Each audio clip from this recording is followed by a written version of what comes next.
Boa noite, bem-vindos todos. Vamos dar início ao ESG de hoje, dessa segunda-feira, que terá o tema de estudo Laboratório do Mundo Invisível, tema que será resumido, sintetizado pelo nosso companheiro João Luiz. Vamos fazer então a nossa prece inicial para dar início. Senhor Jesus, nós agradecemos, querido amigo, a bênção do encontro desta noite em torno dessa doutrina, que é luz em nossas consciências, que nos faculta o conhecimento indispensável para que possamos aproveitar melhor a nossa existência física, direcionando-a a nosso benefício, seres imortais que somos. Abençoa-nos, Senhor, na noite de hoje. Sobretudo, que a tua luz possa cair sobre João Luiz, que fará o estudo desta noite, mas que ela também possa incidir sobre os lares aqui representados, sobre os nossos companheiros que em seus lares nos assistem, buscando o conhecimento que poderá direcioná-los melhor, a fim de que esses recursos se transformem em atos, em ações a serem praticados no decorrer da nossa existência. Que a tua paz permaneça conosco na noite de hoje, que assim seja. Então, vamos passar a palavra para o João Luiz, lembrando a todos que durante o processo de exposição, as dúvidas decorrentes do estudo deverão ser colocadas no chat para que no final do estudo nós possamos abrir para as questões que por acaso vierem existir. Então, boa noite a todos. João Luiz, pode abrir aí o seu vídeo. Obrigado, boa noite. Nós estamos no capítulo 15 do nosso ESD Online.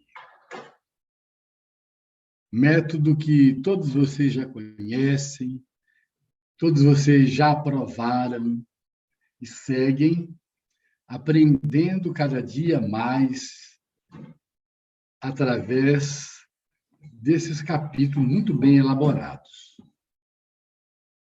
No capítulo passado, Espírito e Matéria, muitos assuntos que nós vamos aqui relacionar e apresentar já foram abordados.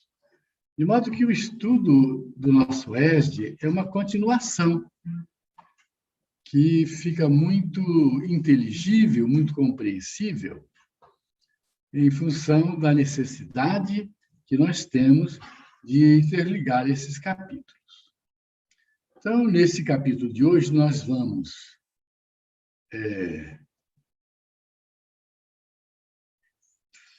apresentar do Livro dos Espíritos a questão 27, Espírito e Matéria, do Livro dos Médiuns, que é o próprio título do nosso assunto de hoje, Laboratório do Mundo Invisível, capítulo 8, algumas questões que estão ali na tela enumerada. O livro A Gênese, Ação dos Espíritos sobre os Fluidos, Criação Fluídica, Fotografia do Pensamento e também de obras póstumas. Introdução ao estudo da fotografia e da telegrafia do pensamento. Fotografia e telegrafia do pensamento, primeira parte. Vamos, então, verificar que essa questão 27, ela já foi, no outro estudo, apresentada, onde a pergunta é esta: há, então, dois elementos gerais do universo, a matéria e o espírito? E a resposta é positiva, sim, e, acima de tudo, Deus, o Criador, o Pai de todas as coisas. Desculpem. Deus, espírito e matéria constituem o princípio de tudo que existe, a trindade universal. Mas ao elemento material se tem que juntar o fluido universal, que desempenha o papel de intermediário entre o espírito e a matéria propriamente dita, por demais grosseira para que o espírito possa exercer ação sobre ela. Continua a resposta. Embora, de certo ponto de vista, seja lícito classificá-lo como elemento material, ele se distingue deste por propriedades especiais. Se o fluido universal fosse positivamente matéria, razão não haveria para que também o espírito não o fosse. Passando logo para a questão seguinte, nós vamos ter... Água.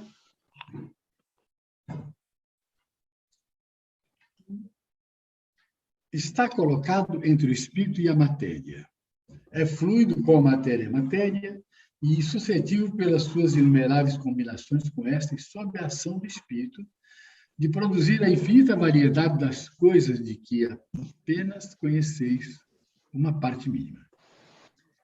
Esse fluido universal ou primitivo ou elementar, sendo o agente de que o espírito se utiliza, é o princípio sem o qual a matéria estaria em perpétuo estado de divisão e nunca adquiriria as propriedades que a gravidade lhe dá. Então, nós vemos aqui que nós estamos recapitulando sobre o espírito, a matéria, e sobre o fluido cósmico universal, que é o elemento primitivo ou elementar, que está em todo o universo. Não existe lugar nenhum no universo onde esse fluido não existe. Ele é a matéria-prima do Criador. E é também a matéria sobre a qual nós, através do pensamento, como vamos ver ao longo do estudo, podemos atuar e modificar muito as propriedades do fluido. Retorne, por favor, aqui.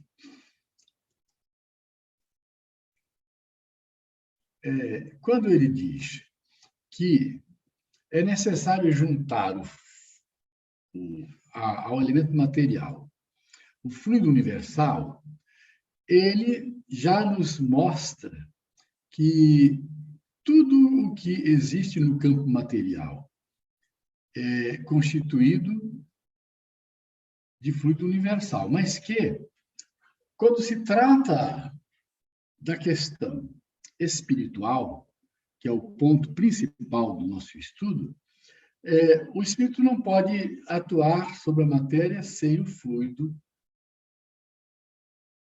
que, no caso, chamar-se-á de fluido espiritual.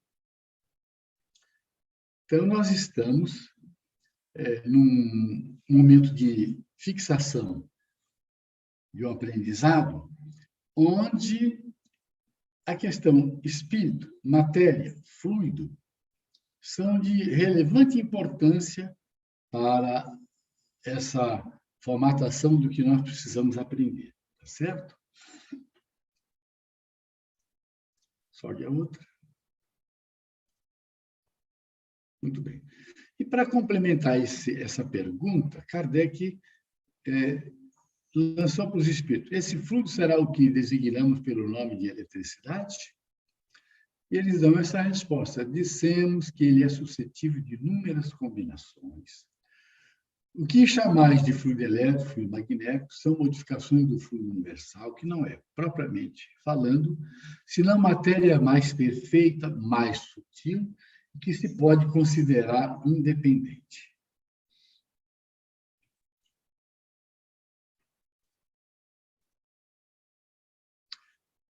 Se nós temos nosso corpo físico, somos espírito, e temos o nosso corpo físico, e o espírito não pode atuar diretamente sobre a matéria, por demais grosseira que ela é, sempre haverá de ter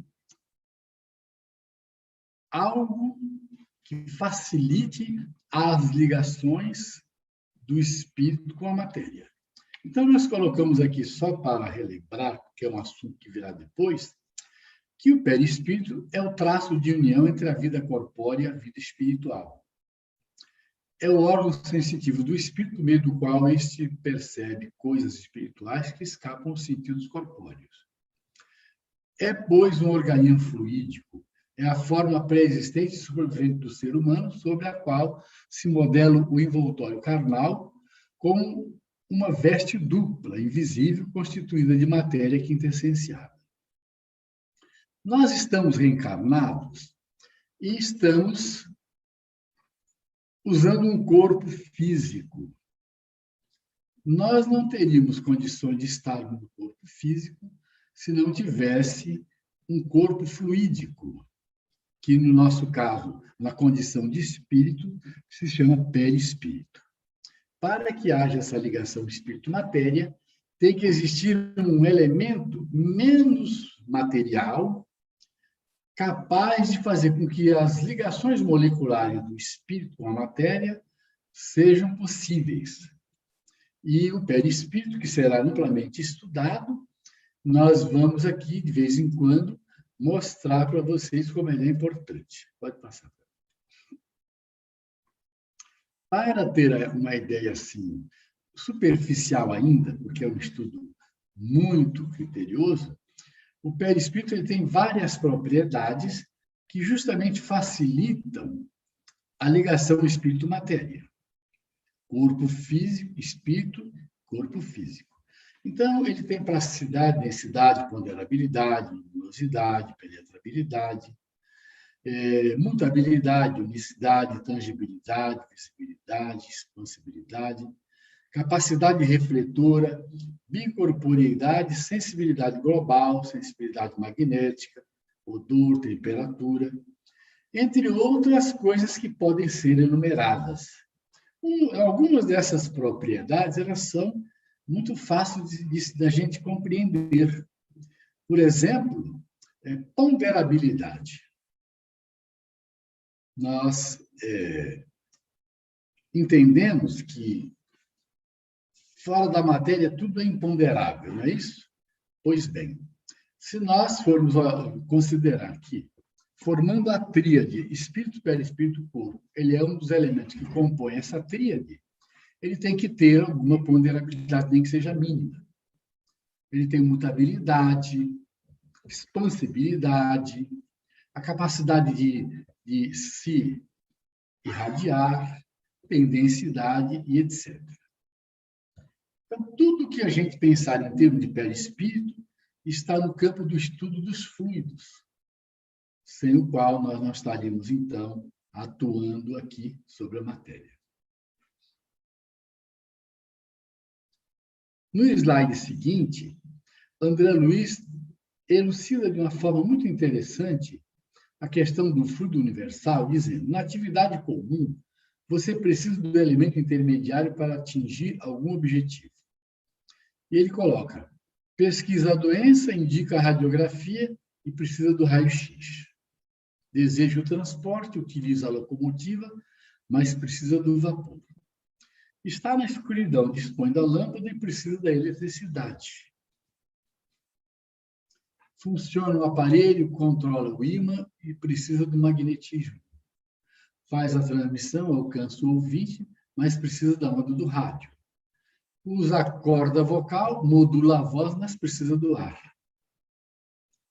E ele fala: o fluido universal é o elemento intermediário de que dispõe o espírito para atuar sobre a matéria. Para que você entenda melhor o que acontece, tome como modelo o artista ao pintar o quadro. Então, ele coloca: a tela é a matéria, o pintor é o espírito e a tinta é o fluido intermediário. Essa colocação que nós trouxemos foi exatamente para mostrar que sempre nós precisamos de uma tríade. A tela sendo a matéria, o pintor o espírito, a tinta o fluido. Nós estamos aqui, somos espíritos, temos o corpo fluídico perispírito e temos o corpo físico. Para essa manifestação nossa aqui no campo físico, será sempre necessário a tríade. Somos, portanto, seres trinários. Resumindo essa questão, que foi estudada também no capítulo anterior, apresentado pela Nilska, nós temos a Trindade Universal, Deus, Espírito e Matéria, sendo os dois últimos elementos, os elementos gerais do universo. Então, Deus é o Criador. E os elementos gerais do universo, Espírito e Matéria. E o fluido universal é matéria elementar primitiva que encontra-se em todos os pontos do universo, possibilitando assim a origem de matérias diversas, inclusive as mais densas. Como princípio elementar do universo, ele assume dois estados distintos. A, o de eterização ou imponderabilidade, que se pode considerar o primitivo estado normal. B, o de materialização ou de ponderabilidade, que é, de certa maneira, consecutivo àquele. E o fluido elétrico ou magnético, que é modificação do universal. Então, nós temos, nesse resumo, a reapresentação daquilo que foi estudado para que possamos fixar melhor esse aprendizado. E daqui nós partimos para o estudo do capítulo do Laboratório do Mundo Invisível, que é todo do Livro dos Médiuns, que vai da questão 126 em diante, onde nós não fugimos das questões, em virtude da necessidade do encadeamento das ideias que Allan Kardec nos trouxe, como respostas de São Luís. Portanto, são respostas muito claras e que, à medida que nós as estudarmos no Livro dos Médiuns, sequenciadas, elas nos dão ideia muito clara de como nós devemos compreender esse assunto. Então, ele diz assim, todos os espíritos apresentam algum tipo de veste, porque aqui nesse assunto nós vamos justamente começar a estudar como funciona o laboratório do mundo invisível. E ele questiona, mas qual é a origem dessas vestes, muitas vezes semelhantes, das que usavam ainda em vida? Ele diz assim, né, diz São Luís, não são roupas vindas do mundo corpóreo, visto que a matéria fica apenas no mundo material. Daí, uma reflexão. Quando o espírito, do outro lado, se apresenta em qualquer lugar onde ele estiver no mundo espiritual, esteja ele encarnado ou desencarnado, porque isso vale para as duas situações, estejamos nós encarnados ou não. Essa apresentação que o espírito tem do outro lado, o modo como ele se apresenta, é em função do seu pensamento, da sua vontade. Então, se ele gosta de uma veste X ou Y e quer se apresentar com aquela veste, ele pensa, essa veste se apresenta em torno dele e ele, quando muda de pensamento, essa veste também muda. Agora, se nós formos aprofundar isso muito, como precisa ser aprofundado, nós vamos verificar que os espíritos, na vida de relação no mundo espiritual, eles têm a aparência permanente. Com relação às vestes, eles irão se apresentar de acordo com as circunstâncias. Mas vamos ver aos poucos qual é a preferência deles. Na questão 127, ele chama atenção sobre a escrita direta, ou pneumatografia, que é um assunto até conhecido já de muito tempo. Nós temos no Antigo Testamento passagens onde aconteceram momentos em que a escrita direta apareceu e ficou como um enigma que foi mais tarde desvendado, sem que eles compreendessem como aquilo aparecia, como aquilo surgia. E como é um assunto importante, que faz parte também das questões ligadas à mediunidade, Kardec lançou a questão. De onde foi tirada essa matéria utilizada para escrita?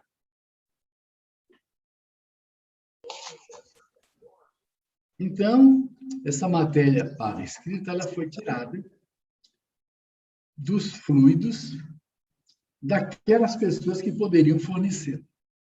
Essa escrita, ela pode ficar, inclusive, permanente, gravada na lousa, nos quadros, nos papéis, etc. E é tudo por manipulação através do pensamento e da vontade. Citamos um caso de aparição do espírito de uma pessoa, dizer, que vem espiritualmente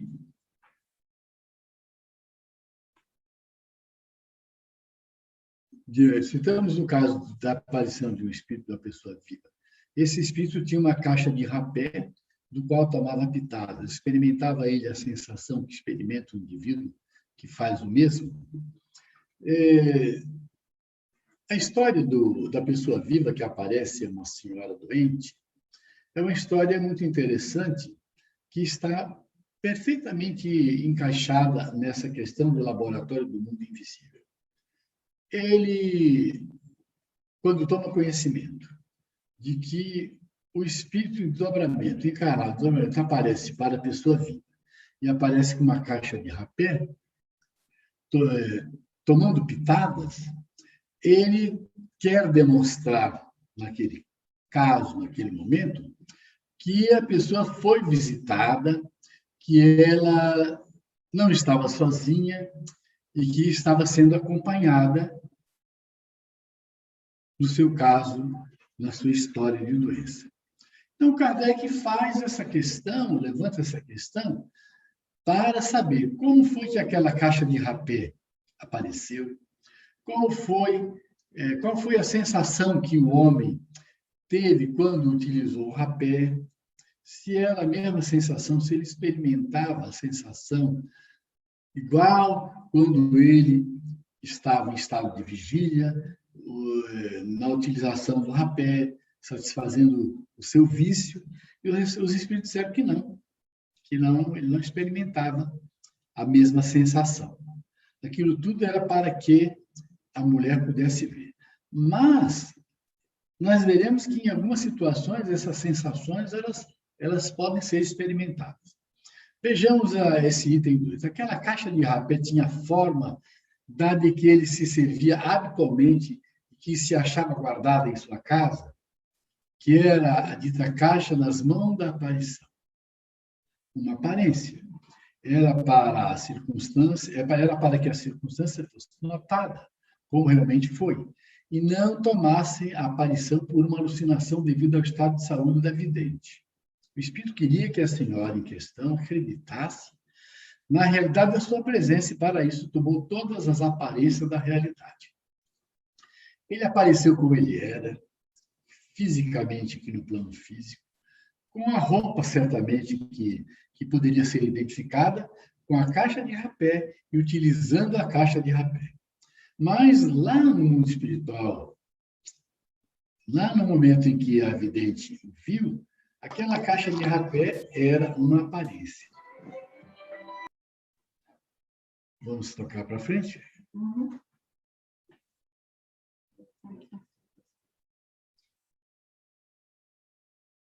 Vamos ver. Dizes que era uma aparência, mas uma aparência nada de real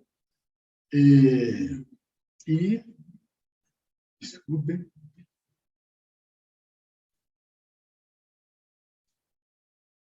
nada de real. É como uma ilusão de ótica. Desejáramos saber se aquela caixa de rapé era apenas uma imagem sem realidade, ou se nela havia alguma coisa de material. Certamente, é com o auxílio desse princípio material que o perispírito toma a aparência de vestuários semelhantes aos que o espírito usava quando viu. Então, você tem, através do pensamento e da vontade, a capacidade de fazer com que tudo aquilo que você gostaria que fosse visto aparecesse para a pessoa vidente, para aquele que pudesse ver. E se não fosse, no caso, para a pessoa vidente, mas se fosse num encontro de espíritos com espíritos, o espírito também faria o mesmo. Ele faria com que o vestuário e os apetrechos e as coisas que ele gostava de usar aparecessem e tomassem aquela forma que ele quisesse na hora. Ainda no item 4, Kardec fala: dar-se-á que a matéria inerte se desdobre, ou que haja no mundo invisível uma matéria essencial capaz de tomar a forma dos objetos que vemos. Numa palavra, terão estes o duplo etéreo no mundo invisível, como os homens são nele representados pelos espíritos, o Espírito diz, não é assim que as coisas se passam. Sobre os elementos materiais disseminados por todos os pontos do espaço, na vossa atmosfera, tem os espíritos um poder que estáis longe de suspeitar. Podem, pois, eles concentrar a sua vontade esses elementos e dar-lhes a forma aparente que corresponda à dos objetos materiais. Nessa resposta, ele mostra que não existe no mundo espiritual um duplo do que tem no mundo físico. O mundo físico é o mundo físico, o mundo espiritual é o mundo espiritual. Se aqui você tem um objeto, ele não vai existir lá do outro lado só porque você o tem aqui. Você que, através do pensamento da vontade, tem que mentalizá-lo para que ele exista lá. Então, não existe o duplo do outro lado. O que pode ser é criado pelo pensamento, pela vontade, e pode desaparecer depois que for criado. Nem tudo que se cria no mundo espiritual é permanente, é fugidio, a não ser que seja criado com um objetivo de ser permanente. Então, vamos pensar, existe a cidade nosso lar. Tudo lá é fluídico. E tudo que tem lá foi criado através do pensamento e da vontade. Diferente daqui, onde nós temos o tijolo, a massa, o cimento, edificamos uma construção aos poucos, dia a dia, colocando uma parede aqui, outra parede ali. No mundo espiritual, tudo isso é formado pelo pensamento, pela vontade.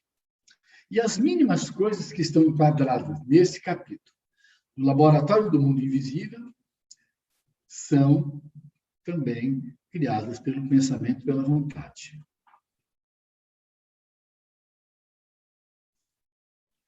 Formulo novamente a questão de modo categórico, a fim de evitar todo e qualquer equívoco. São alguma coisa as vestes de que os espíritos se cobrem? O espírito respondeu, parece-me que a minha resposta precedente resolve a questão. Não sabes que o próprio perispírito é alguma coisa? Então,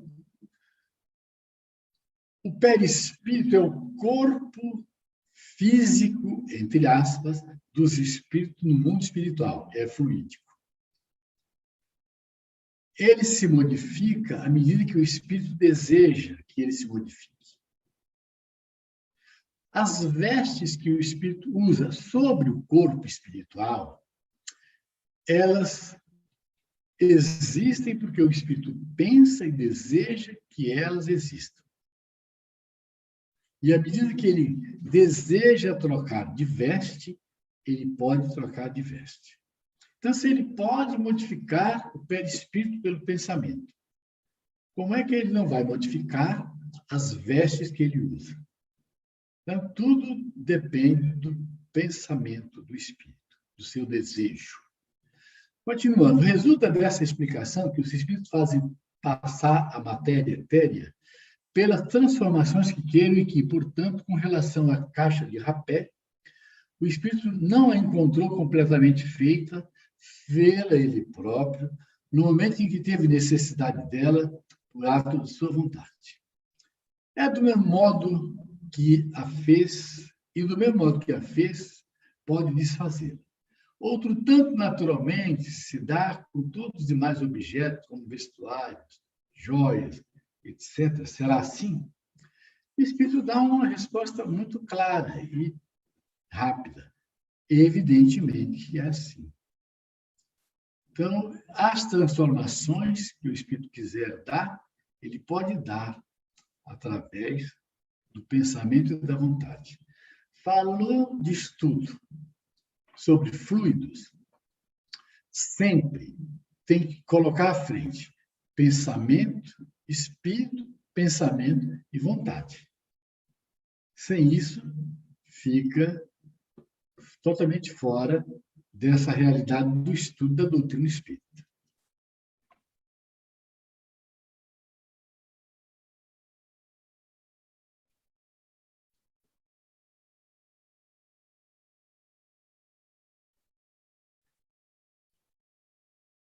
No item, na pergunta 7, a caixa de rapé se tornou tão visível para a senhora de que se trata que lhe produziu a ilusão de uma tabaqueira material? Teria o espírito podido torná-lo tangível para a mesma senhora?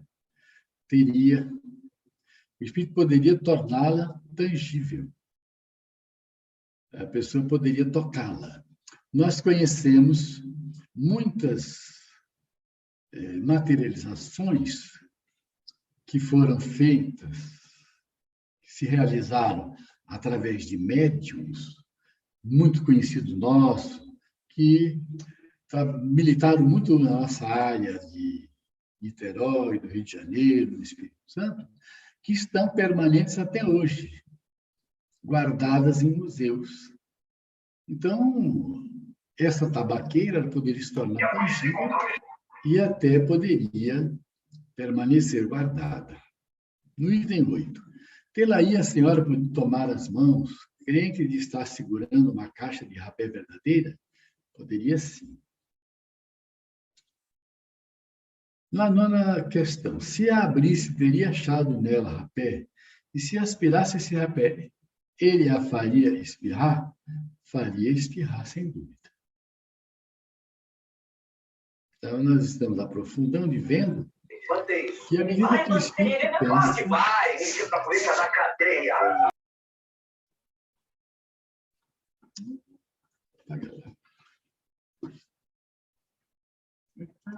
Quero que você desapareça.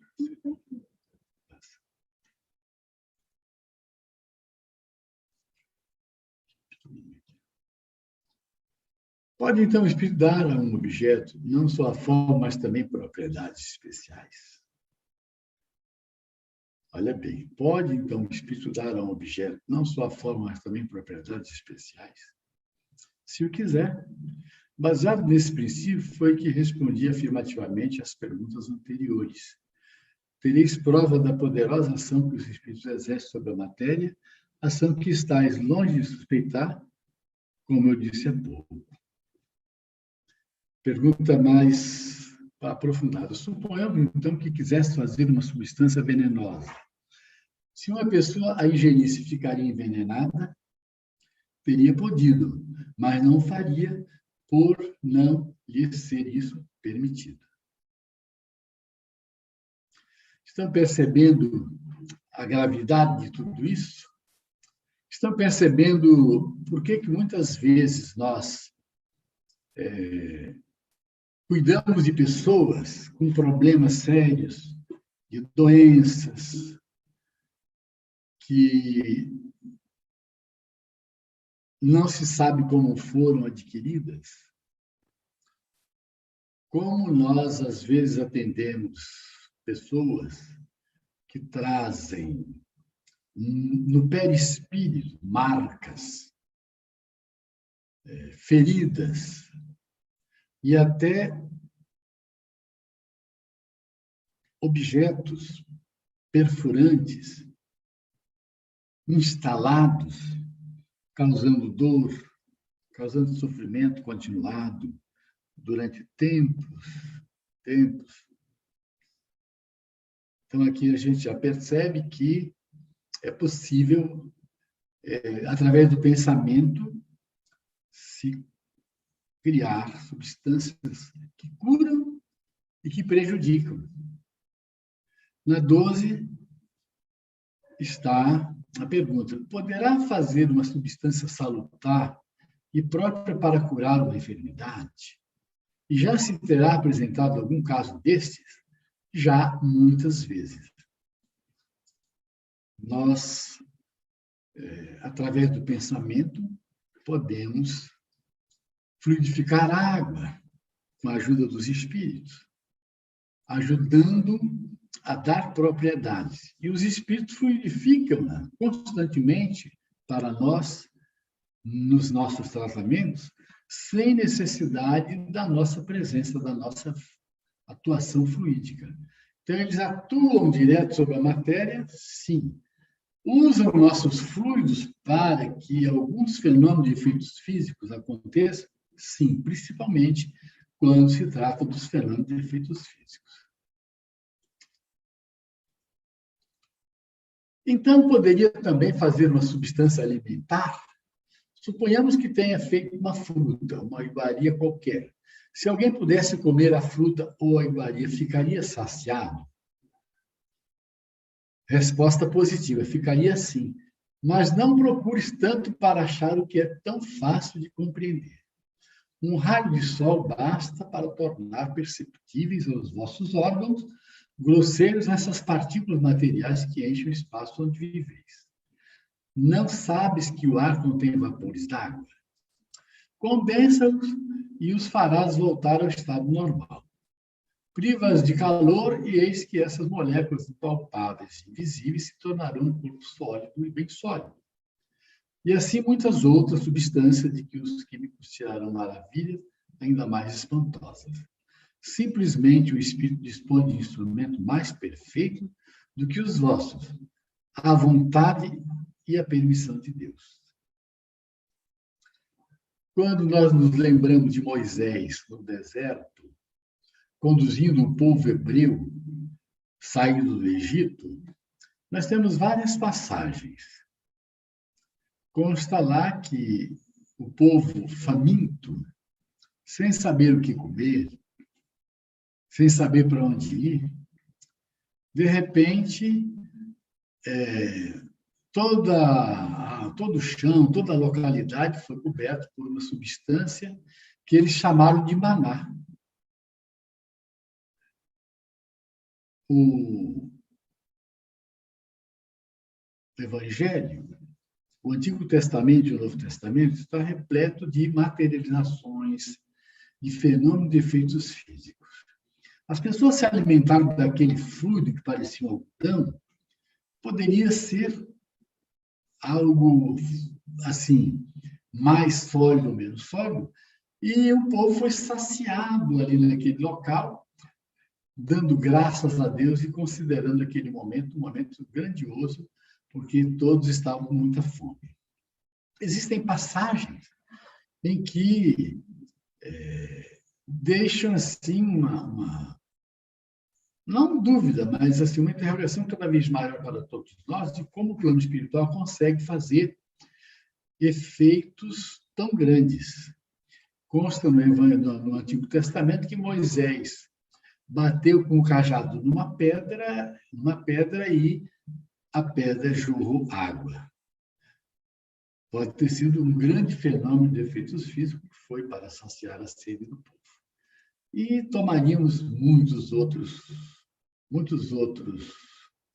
fatos para mostrar que o laboratório do mundo invisível, ele é real, e que nós podemos, com a força do pensamento e da vontade, podemos realizar muitas coisas que a nossa mente não consegue ainda idealizar com toda a grandeza. Na nota diz assim, a questão da saciedade é aqui muito importante.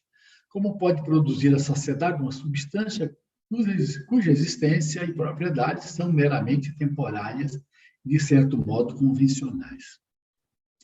O que se dá é que essa substância, pelo seu contato com o estômago, produz a sensação da saciedade, mas não a saciedade que resulta da plenitude. Desde que uma substância dessa natureza pode atuar sobre a economia e modificar o estado mórbido, também pode perfeitamente atuar sobre o estômago e produzir aí a impressão de saciedade. Rogamos, todavia, aos senhores farmacêuticos e inventores de reconstituinte que não se encham de zelos, nem creiam que os espíritos lhes venham fazer concorrência. Esses casos são raros, excepcionais, e nunca dependem da vontade. De outro modo, toda a gente se alimentaria e curaria a preço baratíssimo. É uma advertência para que ninguém fique preocupado. É necessário voltar lá a alguns momentos de Jesus, quando ele, dispondo de alguns peixes e alguns pães, ele materializou alimento para milhares de pessoas, atuando pelo pensamento, pela vontade, fazendo com que todos saíssem daquele momento ali satisfeitos até chegar em casa. Se resultou da plenitude, se a fome e a sede foram saciados na sua plenitude, nós não podemos, assim, ter uma ideia 100%. Mas uma coisa é verdadeira: Jesus, espírito puro, manipulava a matéria em toda a sua plenitude. Com certeza, ele fez com que as pessoas matassem a fome de verdade, matassem a sede. Que não seria fácil para nós produzir alguma coisa que pudesse promover essa saciedade.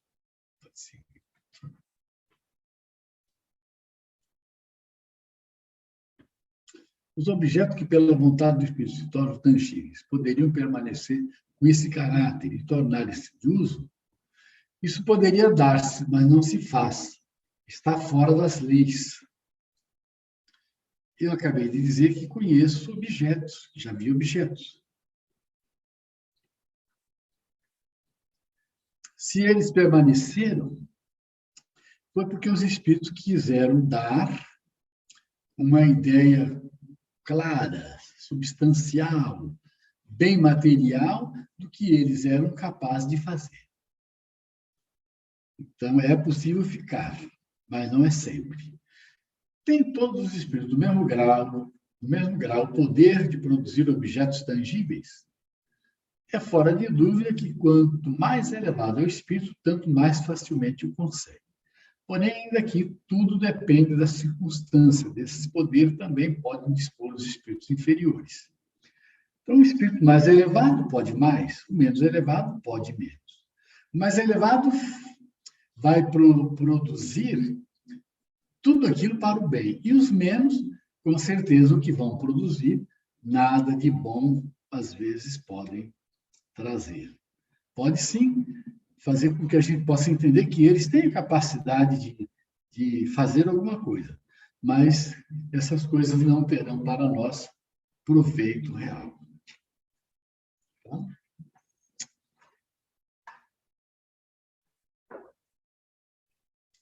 O espírito tem sempre o conhecimento exato do modo por que compõe suas vestes ou os objetos cuja aparência ele faz visível? Não. Muitas vezes concorre para a formação de todas essas coisas, praticando um ato instintivo que ele próprio não compreende, se já não estiver bastante esclarecido para isso.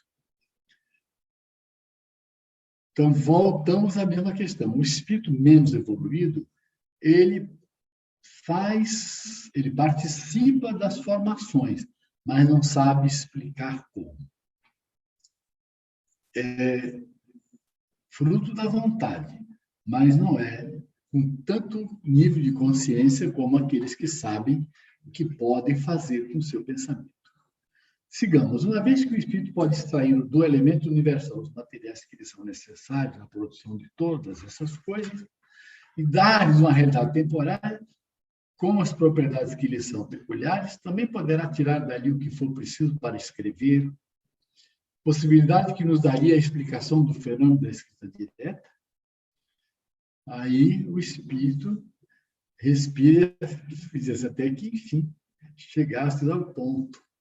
Então, Kardec fez todo esse encadeamento de perguntas para se esclarecer e para deixar esse legado na codificação, para todos nós entendermos como funciona o laboratório do mundo invisível.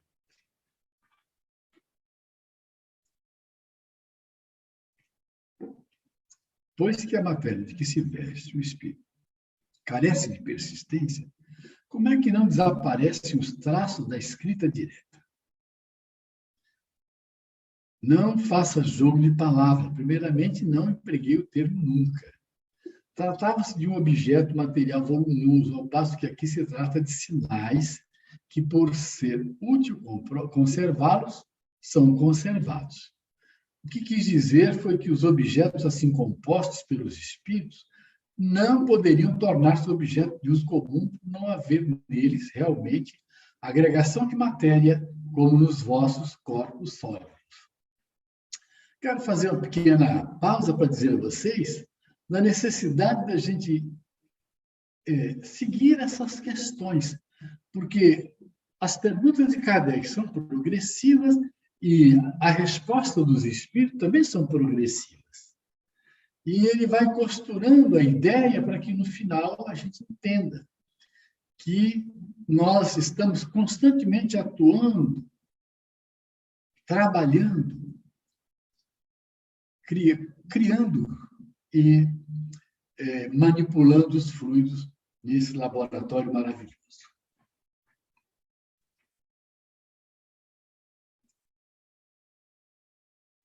A teoria acima se pode resumir desta forma. Desculpe, aí falta uma letra na questão. Então, essa teoria se resume simplesmente assim. O espírito atua sobre a matéria. Dessa matéria cósmica universal, ele tira os elementos necessários para formar qualquer objeto que tenha vontade. Pode também operar na matéria elementar uma transformação íntima que lhe confira determinadas propriedades. A faculdade é inerente à natureza do espírito. A formação, porém, não criação. Atento que, do nada, o espírito nada pode tirar. Então, veja só como, em 5 frases, a gente pode resumir tudo aquilo que a gente acabou de ler. Nós atuamos sobre a matéria, encarnado ou desencarnado. Qual é a matéria? O fluido cósmico universal. E as transformações íntimas que nós podemos determinar depende da nossa capacidade, da nossa evolução. E isso é faculdade do Espírito eterno. Essa ação que nós exercemos, ela pode ser consciente ou inconsciente, como veremos mais adiante. Inconscientemente, nós estamos atuando sobre o fluido cósmico universal sempre. Quando nós crescemos espiritualmente e sabemos que podemos atuar e fazer algumas maravilhas que nós até duvidamos que possamos fazer, aí nós, então, estaremos colaborando muito com Deus, como co-criadores, colaborando muito com os espíritos nas nossas oportunidades de realizar reuniões, no trabalho do passe, que todos nós conhecemos muito bem. Então, nessa síntese, nós podemos encerrar esse item anterior. E no item 130, nós seguimos assim: a existência de uma matéria elementar única está hoje quase geralmente admitida pela ciência. E os espíritos, como se acaba de ver, a confirmam. Os espíritos nos vêm ensinando sobre isso há muito tempo. Agora a ciência, despertando, começa a aprofundar o bisturi da investigação, como nos fala sempre o nosso Viana de Carvalho, para entender todas essas questões que o Espiritismo ensina. Todos os corpos da natureza nascem dessa matéria elementar que, pela transformação, o que passa também produz as diversas propriedades desses mesmos corpos. É capaz de fazer qualquer modificação ou junção na matéria, dando origem ao que ele desejar.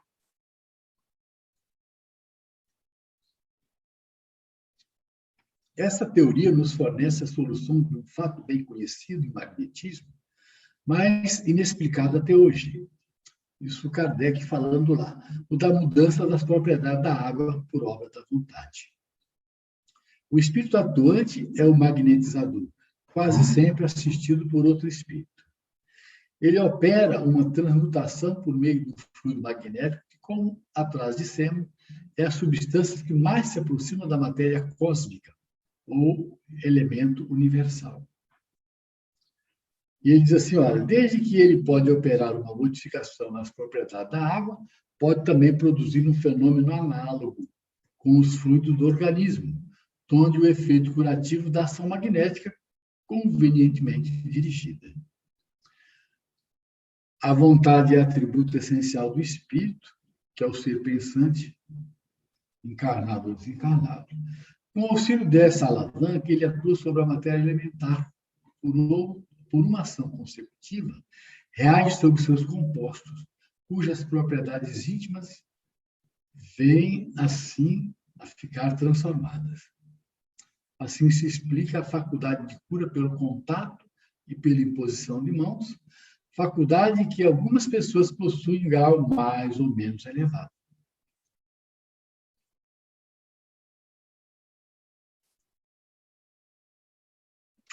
Vocês conhecem muito bem a questão da água fluidificada.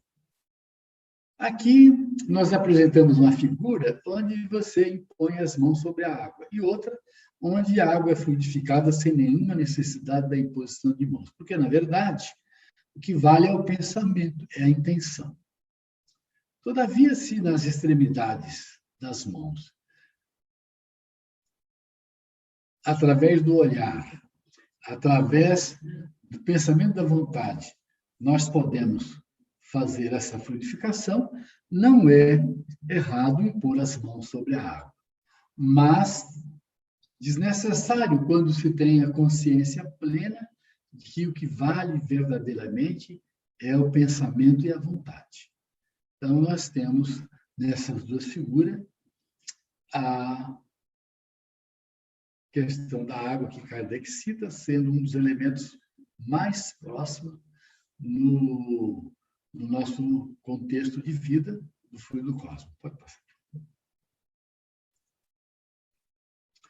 Aí está o passe, que é uma ação que nós exercemos no Centro Espírita com uma certeza muito grande de que nós podemos dissolver fluidos negativos que a pessoa traga, melhorar a condição espiritual daquela pessoa que nós temos como necessitada e inocular energias que estão representadas nessas duas mãos, que podem ser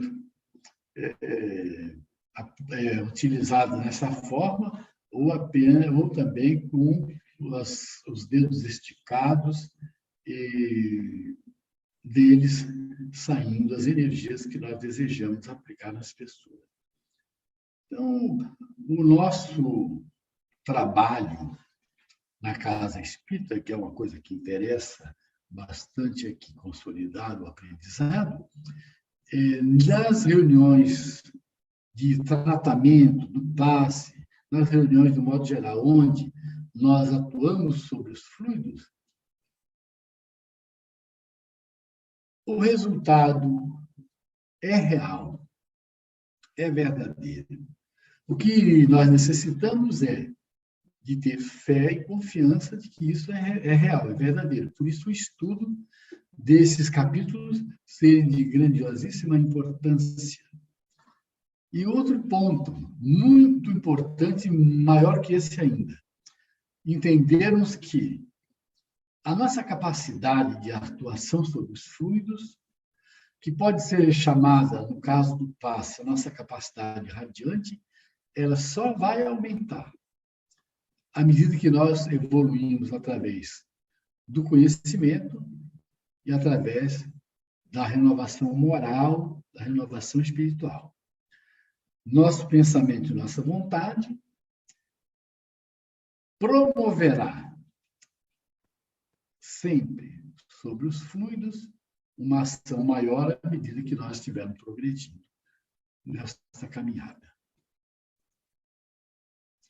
Lá no livro A Gênese, também nós temos uma síntese muito importante que fala da ação dos espíritos sobre os fluidos, das criações fluídicas e da fotografia do pensamento, onde Kardec coloca os fluidos espirituais que constituem um dos estados do fluido cósmico são, a bem dizer, a atmosfera dos seres espirituais, o elemento de onde eles tiram os materiais sobre que operam, o meio onde ocorrem os fenômenos especiais, perceptíveis à visão e à audição do espírito, mas que escapam aos sentidos carnais, impressionáveis somente à matéria tangível, O meio onde se forma a luz peculiar do mundo espiritual, diferente pela causa e pelos efeitos da luz ordinária. Finalmente, o veículo do pensamento, como o ar é do som. Então, os fluidos espirituais, que constituem um dos estados do fluido cósmico universal, são a nossa atmosfera. Kardec deu ênfase a essa questão porque cada um de nós carrega consigo a sua atmosfera individual. Essa atmosfera individual ela é fluídica. E nós teríamos que ter uma denominação. Ele chama de fluidos espirituais. E diz que não é a denominação que verdadeiramente definiria essa questão dos fluidos que nos envolvem, mas é a forma de entendimento mais fácil para todos nós. Então, nós temos a nossa atmosfera individual. E quando pensamos, os fluidos que nós arremessamos, que vão atuar no laboratório do mundo invisível, são os fluidos que nós temos conosco, levados pelo pensamento e atuando sobre os demais fluidos que nos rodeiam, onde nós queremos que os efeitos aconteçam. Então, esses fluidos espirituais são um dos estados do fluido cósmico universal. Cada um de nós tem a sua atmosfera individual. Por onde nós caminhamos, nós vamos levando esses fluidos e os espíritos dizem que nós chegamos até a deixar rastro por onde nós andamos, através dos quais nós podemos ser identificados. Podemos ser encontrados, melhor dizendo, se esse rastro fluídico que a nossa atmosfera individual deixa por onde nós passamos. Quando nós atuamos sobre os fluidos, criamos e deixamos esses fluidos por onde nós andamos. Não deixamos esses fluidos por onde nós andamos intencionalmente. É dentro do automatismo natural por onde andamos e pensando continuamente, porque o pensamento é um atributo do espírito e nós pensamos sempre, mesmo quando pensamos que não queremos pensar.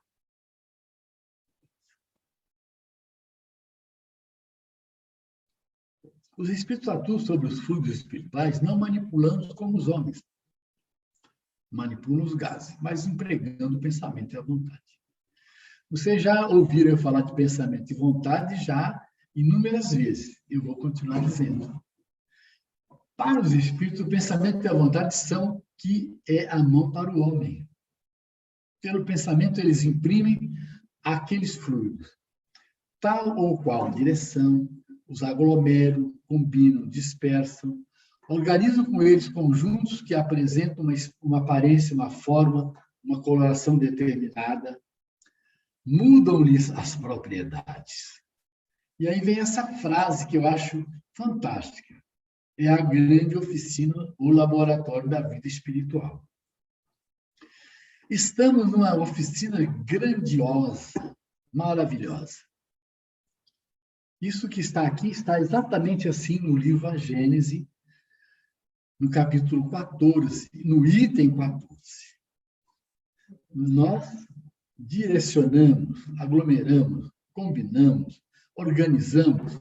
E quanto mais nós sabemos que podemos usar o pensamento, e usamos o pensamento com consciência de que estamos usando, mais nós realizamos.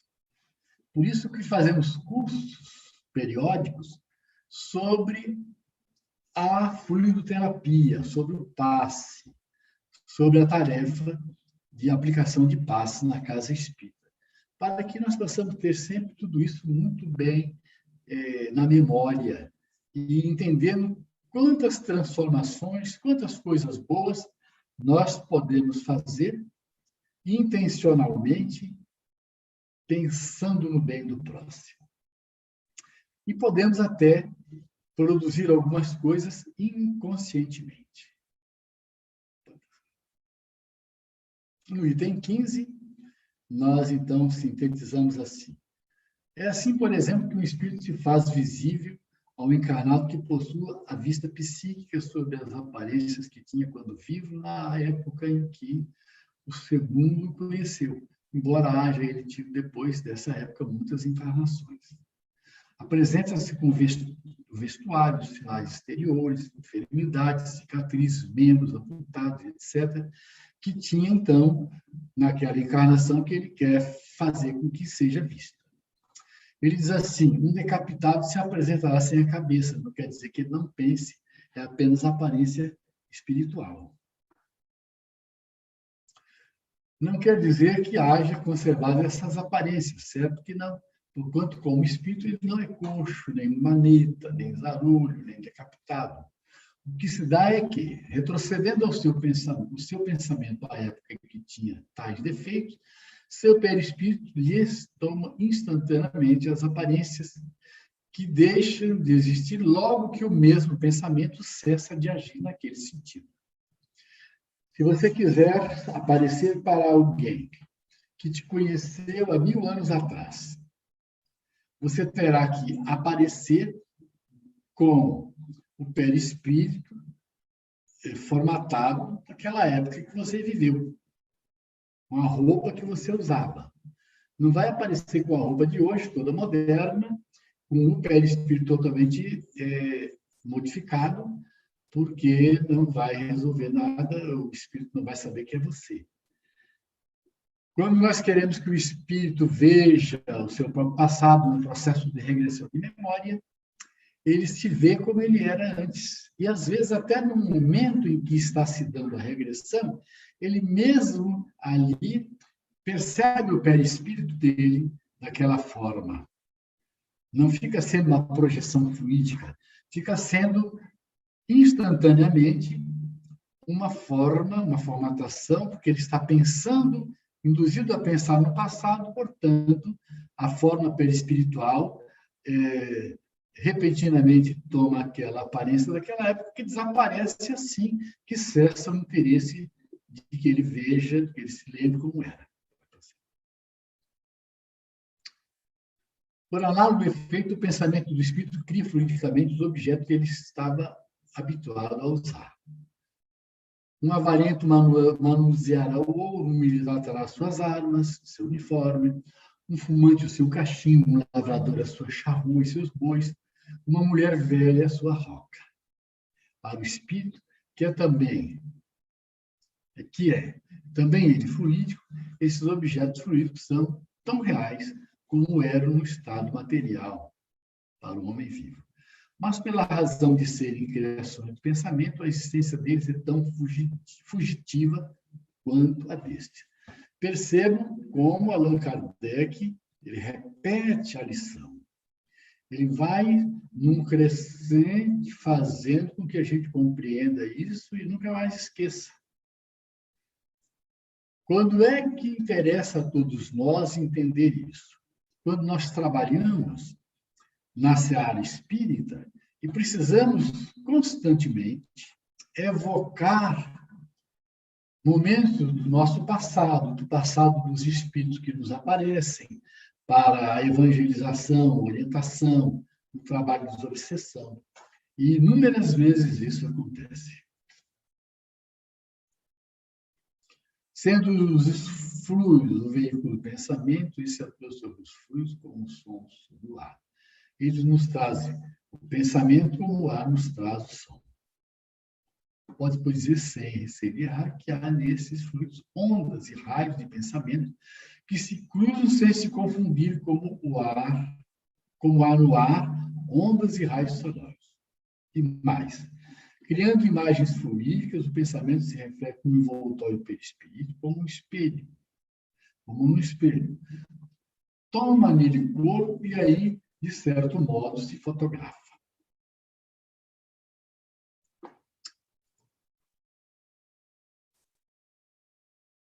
Perispírito. Trouxemos essa figura muito conhecida para mostrar que fica muito mais fácil entender que o perispírito, o corpo espiritual, ele faz parte não só do ser formando, que ele não está formando um ser trinário apenas, porque, na verdade, o espírito é um ser quinto, espírito, corpo mental, corpo espiritual, duplo etérico e corpo físico. Portanto, nesse conjunto, milhares de modificações acontecem no nosso dia a dia, no transcurso da nossa existência. Num só dia, essas energias que compõem esse ser que não é só trinário, é quinto, ocorrem fenômenos imensos que aparecem e desaparecem, que muitas vezes ficam gravados. Identificamos fatores que precisam ser trabalhados. E se nós conhecemos a constituição do espírito na condição de encarnado e desencarnado, nós temos uma capacidade muito maior de atuar através do pensamento e da vontade, ajudando nas curas, na libertação das prisões mentais que o espírito criou ao longo da existência e uma série de outras coisas inumeráveis que nós poderíamos aqui, durante muito tempo, citar. Nós encerramos aqui o nosso estudo com essa figura para que todos nós possamos conversar sobre o assunto, dando a vocês a oportunidade de perguntarem alguma coisa. Devolvemos a palavra à dirigente da reunião para que ela conduza a segunda parte da nossa noite de hoje.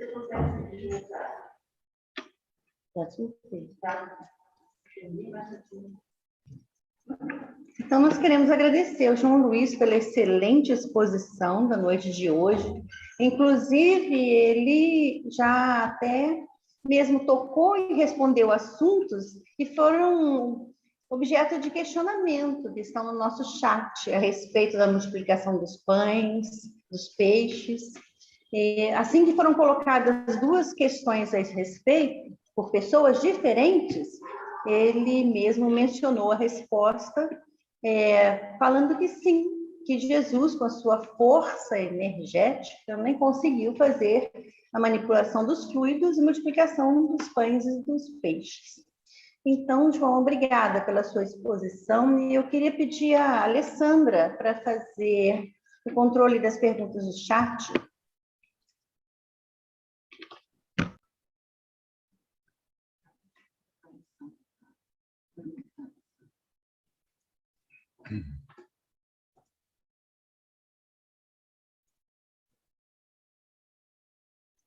Alessandra, você está aí?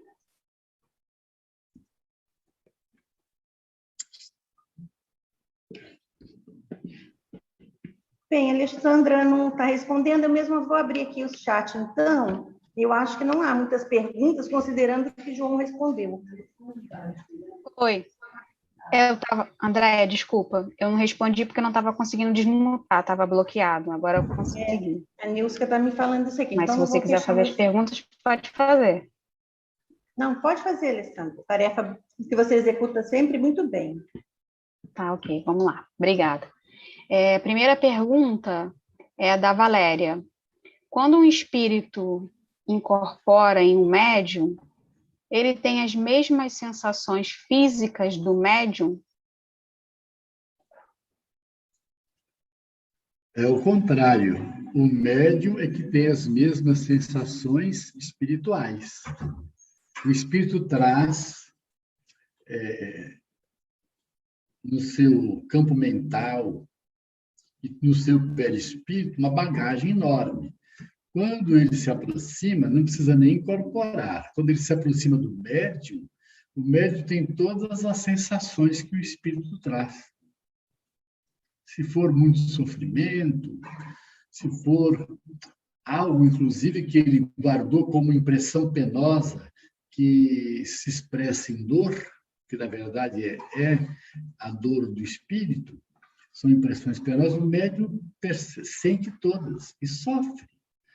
Sofre no momento em que o espírito se aproxima e acontece a psicofonia ou a incorporação propriamente dita.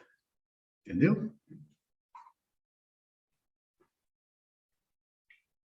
Próxima pergunta também é da Valéria.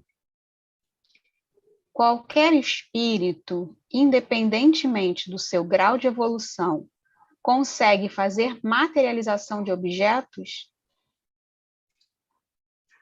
Olha, quando a gente fala materialização de objetos, é algo que, do plano espiritual, se apresenta no plano físico. Então, para que você possa fazer uma materialização, você tem que ter o quê? Domínio sobre o seu pensamento e sua vontade. Você tem que ter objetivos. Então, os espíritos inferiores, eles conseguem atuar no mundo físico e conseguem fazer com que as coisas aconteçam. Para isso, ele tem que pensar, ter vontade de pensar. Um espírito que está alienado, que não tem noção de si mesmo, que está numa situação espiritual muito alienada, ele não vai criar nada. Agora, se ele é inferior, mas ele tem a intenção de fazer uma coisa, ele vai atuar, porque ele pensa e tem vontade. Obviamente que o que ele vai fazer com que aconteça não é nada de elevado positivo, embora venha a ter uma função. Os espíritos dizem que todos os fenômenos de baixo nível, de médio, de alto nível, eles sempre têm uma função de nos esclarecer, função educativa, onde a gente constata que existe um mundo espiritual, constata que o mundo espiritual pode atuar sobre o mundo material. Com relação à qualidade dessas materializações, é outra questão. Mas que eles podem atuar, podem. Respondi bem? Deu para entender?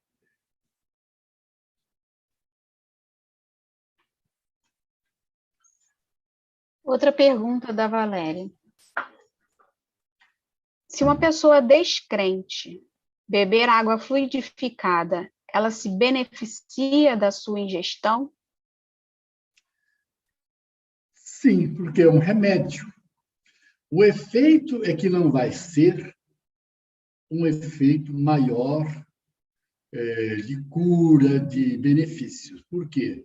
Porque quando a gente faz alguma coisa com fé, com vontade, no caso de ser curado por uma água frutificada, nós mesmos já estamos potencializando o efeito dessa água. Até o remédio material que você toma, a homeopatia, o comprimido que você toma, ele terá um efeito maior ou menor, dependendo da sua fé naquela receita, da vontade de ser curado. Então, metade da cura já está em você. Ora, se a água é frutificada, o indivíduo, às vezes, nem sabe que está bebendo água frutificada, porque, muitas vezes, nós oferecemos água frutificada a filhos, a algum familiar, alguém dos nossos lares, que ele não sabe que está tomando água frutificada. Ocorrem, sim, benefícios, e eles serão maiores se a pessoa receber aquilo com fé, confiando em Deus, com a certeza de que aquilo tem um poder curativo. Então, você pode dar água fluidificada para uma pessoa que está doente, que não sabe o que está tomando. Você pode pegar uma água fluidificada e espremer com um algodão na boca de uma pessoa que está doente no hospital, para que aquela água pingando na boca seja absorvida, e aquilo vai promover enorme benefício para a pessoa.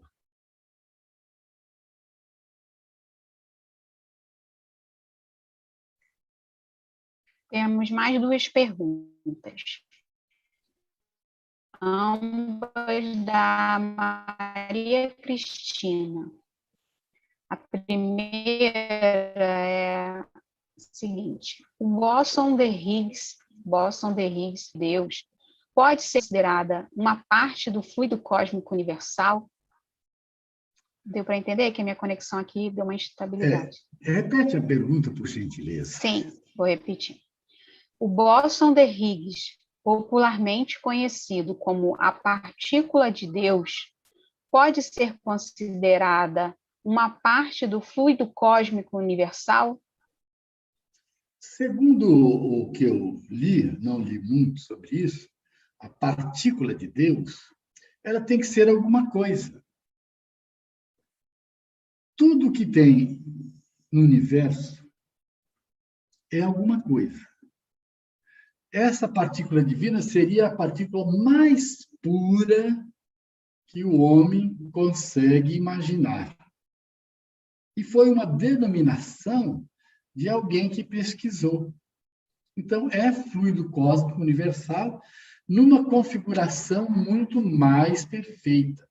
Quando foi apresentado na semana passada aquele gráfico, que são duas linhas se cruzando, a Nilska apresentou no final, ali, segundo o autor que idealizou aquele quadro, que eu acho o máximo em termos de clareza para que a gente possa entender, ele ali, na união, quando forma o princípio espiritual, ele denomina de XY, que é a união das partículas de antimatéria.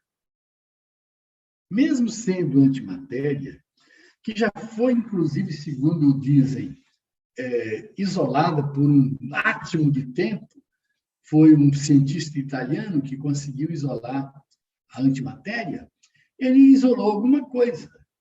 E se é alguma coisa, talvez seja das mais puras formas do fluido cósmico universal. Chame você de partícula de Deus, ou chame você de fluido cósmico universal, é alguma coisa. E tem que ser o fluido que Deus manipula, que nós temos como fluido cósmico universal, mas a nossa ideia ainda não dá para alcançar o que seja o mais puro fluido cósmico universal. Digamos que seja esse bósio, que é, segundo a pesquisa na Terra, a partícula mais fugidia que o homem já conseguiu identificar. Carece de mais estudo. É um assunto muito avançado, física quântica daí para frente.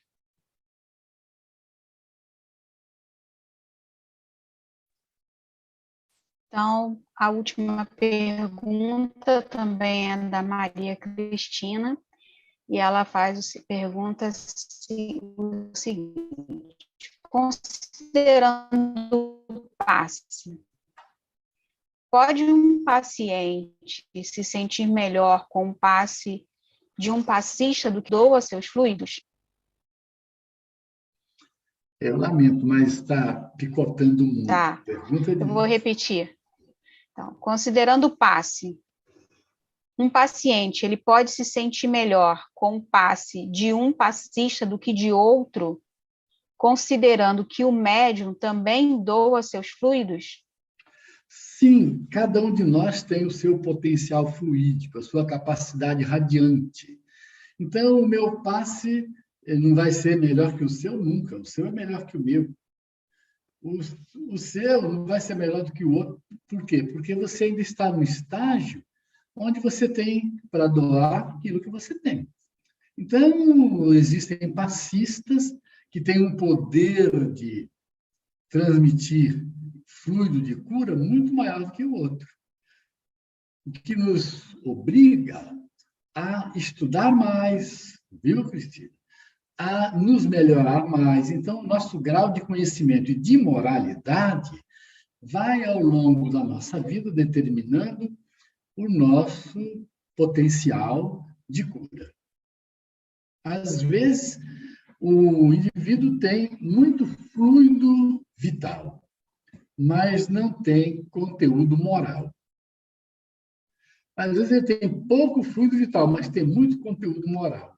Então, ele, com esse amor que ele tem, com essa vontade de doar, embora o fluido vital seja de uma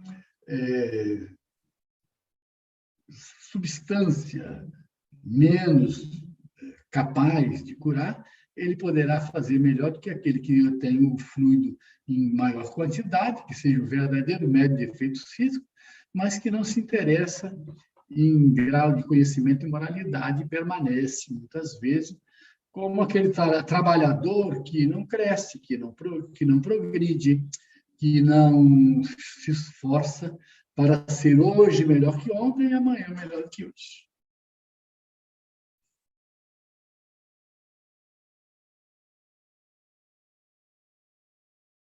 Bom, vamos lá. Essa foi a última pergunta. Só para esclarecer, tem duas perguntas, como a André falou no começo, que o senhor já respondeu durante a explicação, que é sobre a materialização, né, que Jesus faz dos pães. Então, essas eu não repeti. Enfim, aqui acabou. Finalizou aqui no chat.